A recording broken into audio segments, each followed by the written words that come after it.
후원으로는 사람을 살릴 수 없다. 네, 후원으로는 아이들의 자립을 도와줄 수 있을까요?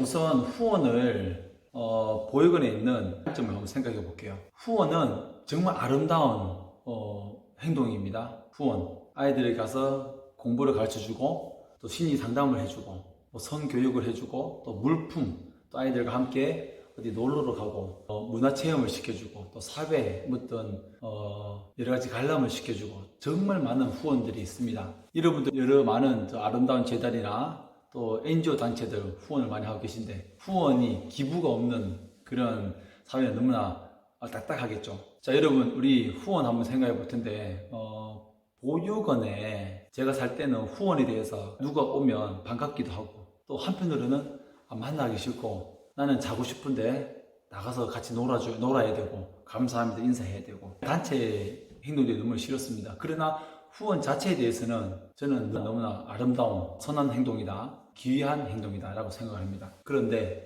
후원을 내가 받아야 되죠. 보육원이 있으니까 받아야 되는데, 받는다는 자체가 사실은 좀 괴로울 수가 있습니다. 내가 후원을 받아야 되는 연약한 사람이구나, 지원을 받아야 되는 사람이구나 라는 그런 생각. 가정이 있다면 부모님께 무엇을 받을 때 나 당연히 무엇을 요구하고 당연히 받는 것처럼 가정에서는 그 자녀들이 받는 것을 요구하는데, 보육원에서는 후원을 들어오면 내가 그것을 받아야 되는구나, 내가 받을 수밖에 없구나, 그런 생각을 하는 자체가 아이들에게 큰 좌절감을 심어줄 수 있을 것 같습니다. 여러분 생각은 어떠세요?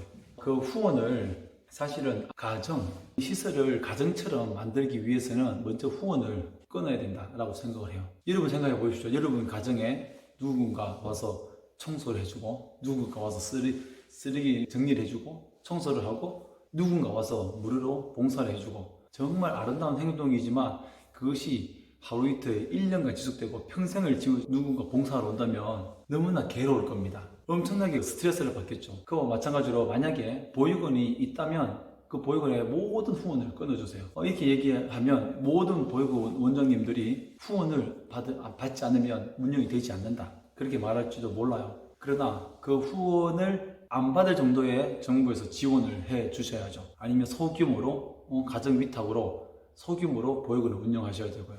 그래서 후원은 다른 방법으로, 후원은 국가의 어떤 재단으로 후원을 하고, 그 후원을 국가에서 남들 모르게 지원을 해 주시는 거예요.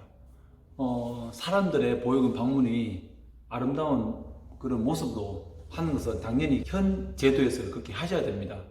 도와주고 머리 봉사, 무슨 봉사 다 해 주셔야 돼요. 그러나 우리나라가 아주 그렇게 여러 가지 지원금이 없는 건 아닙니다. 사람들의 선한 모습으로 후원은 당연히 해야 되겠지만 제 말을 오해하지 마시고, 그러한 후원들이 아이들에게는 아픔을 주는 후원이 될 수도 있습니다. 비대면으로 후원을 한다면 그것은 저는 적극 찬성입니다. 금전적으로 계좌를 통해서 후원하고 물질적으로 후원하고, 또 다른 비대면으로 하는 것은 찬성을 하지만 직접 방문을 해서 아이들과 놀아준다. 여러분, 아이들과 놀아주고 격려해주고 그것이 무슨 의미가 있을까요? 저는 전혀 의미가 없다고 생각합니다. 예전에 영유아원, 제가 살던 보육원에 아기들도 있었는데 하루에 와서 어떤 학생들이 와서 아이들을 안아주고, 그 안아줄 때는 이 아이들이 정말 누군가의 품에 안기고 싶다는 그런 안아주고 싶고 했을 경우에 그 학생이 안고 싶어서 안는 것이지 그 아이를 위한 것은 아니라고 생각을 해요. 그 아이가 헤어지면 또 그만큼 괴로움을 느낄 수 있고 좌절감을 느낄 수 있고. 여러분 어떻게 생각하십니까? 만약 보육원에 방문해서 순수한 이유로 공부를 가르쳐주고 싶다면 따로 밖에서 따로 더 좋은 환경에서 만나시면 좋겠고, 저처럼 주사나가 다닌다면 외부에 나가서 배운다든지.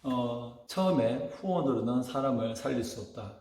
저는 이 후원이 보육원에 있을 때 후원을 아무리 잘해주셔도 이 아이가 후원을 통해서 어떤 긍정적인 생각을 하고 그 아이들이 올바른 생각을 하고 올바른 가치관을 가질 수 있다, 저는 절대 가능하지 못하다라고 생각을 합니다.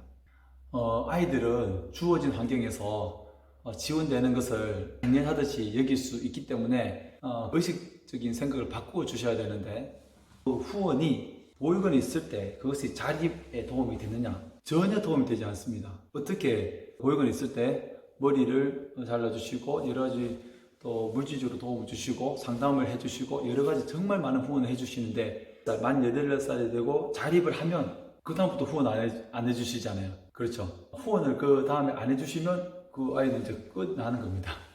그래서 퇴소하기 전에 후원에 관심을 갖는 것도 중요하지만 그만큼 자립을 한 이후에 그 아이들에게 후원, 물질적인 후원이 아니라 정말 심리적인 후원, 그리고 스스로 자립하는데 정말 이렇게 멋진 사회생활, 사회 큰 사람으로서 성장해 가는데 관심 가져주시고 이렇게 지원해 주는 것, 이것이 더 중요한 것이죠. 정말 보육원에 가서 순수한 마음으로 후원해 주신 분들 정말 감사를 드립니다.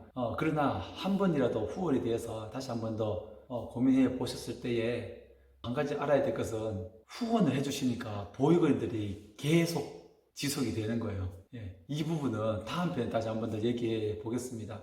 그래서 제가 정중하게 정말 후원을 순수한 몸을 해주시는 분들은 지금 이 제도권에서는 해주셔야 됩니다. 그러나 이 후원만으로는 아이들이 온전한 성인으로서 올바른 사람으로서 성장하는 데는 한계가 있다는 것을 말씀을 드리는 거니까 오해하지 마시고 조금 더 아이들이 자립을 할 때 도움이 될 수 있는 방향, 자립을 하기 위한 그 제도, 자립에 실패한 형들을 보고 있는 아이들이 어떻게 그 보육원에서 안정감을 얻고 희망을 가지고 살아갈 수 있겠습니까? 그러니 트랙으로 자립을 하는 아이들에게는 자립을 잘할 수 있는 방법을 알려주시고 더 관심을 가져주시고, 그리고 밑에 우리 보육원에 있는 아이들에게는 그 있을 때에 더 자립은 어려운 것이 아니다 라는 것을 알려줄 수 있는 그러한 어떤 교육이 체계적으로 좀 필요하겠죠. 이 방송을 보시는 분들은 아마도 정말 마음이 따뜻한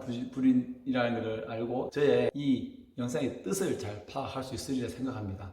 그래서 지속적으로 지금 후원하시는 분들은 계속 후원을 잘 해주시고, 후원뿐만 아니라 그 후원이 통해서 아이들이 어떻게 성장하는지에 대해서도 고민을 해주시고 한 목소리를 또 내주시면 좋겠습니다. 감사합니다.